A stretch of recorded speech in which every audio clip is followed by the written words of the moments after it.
नमस्कार मित्रांनो, 100% अनुदानावरती सोलर चालित फवारणी यंत्र आता सोलर ऑपरेटेड नॅपसिक स्प्रेअर गेल्या 8 ते 10 दिवसापासून ही योजना लागू करण्यात आलेली आहे. अशा प्रकारची योजना राबवली जाते का? भरपूर शेतकरी कमेंटमध्ये विचारत असतात. या योजनेसाठी अनुदान किती दिले जाते व या योजनेचा अर्ज कसा करायचा हे सांगतो. हे सर्व आजच्या व्हिडिओच्या माध्यमातून जाणून घेणार आहोत. त्या अगोदर चॅनलला सबस्क्राईब केलं नसेल तर सर्वात अगोदर चॅनलला सबस्क्राईब करून ठेवा. अर्ज कसा करायचा ते सांगतो. मित्रांनो, याचा अर्ज करण्यासाठी तुम्हाला महाडीबीटी फार्मर याच्या वेबसाईटवरती यायचे आहे.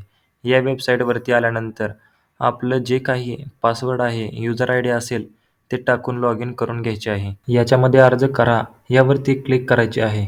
अर्ज करा यावरती क्लिक केल्यानंतर सर्वात पहिली बाब म्हणजे कृषी यांत्रिकरणाच्या बाबी निवडावरती क्लिक करायचे आहे. क्लिक केल्यानंतर तुमच्यासमोर आतमध्ये आणखी एक अर्ज उघडेल, ते म्हणजे कृषी यांत्रिकरणाच्या खालती मुख्य घटक वरती क्लिक करायचे आहे.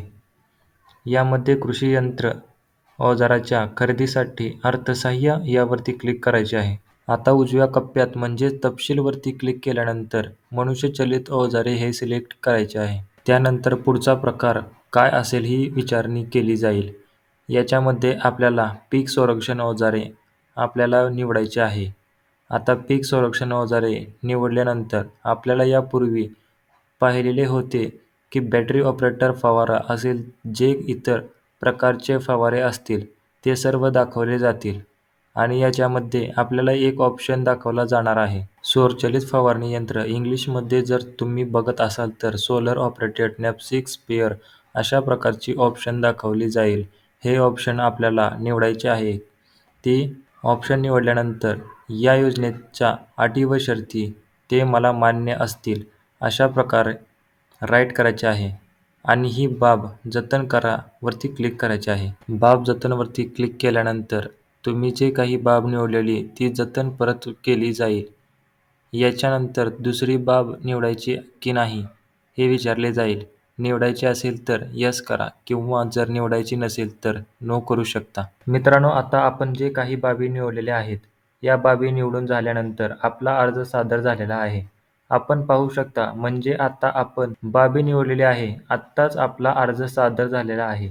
पुन्हा एकदा आपल्याला अर्ज सादर करण्यासाठी मुख्य पृष्ठावरती जायचे आहे. अर्ज करा यावरती क्लिक करायचे आहे. अर्ज करावरती क्लिक केल्यानंतर आपल्याला 2 ऑप्शन दाखवले जातील. आपल्याला पहावरती क्लिक करायचे आहे.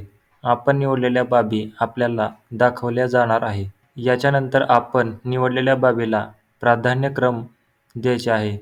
1, 2 जेवढ्या बाबी असतील त्यांना सिरियल नंबर देऊन ठेवायचे आहे आणि योजनेच्या अटी शर्ती आपल्याला मान्य आहेत अशा प्रकारे टिक करून द्यायचे आहे. आपल्याला अर्ज सादर करावरती क्लिक करायचे आहे.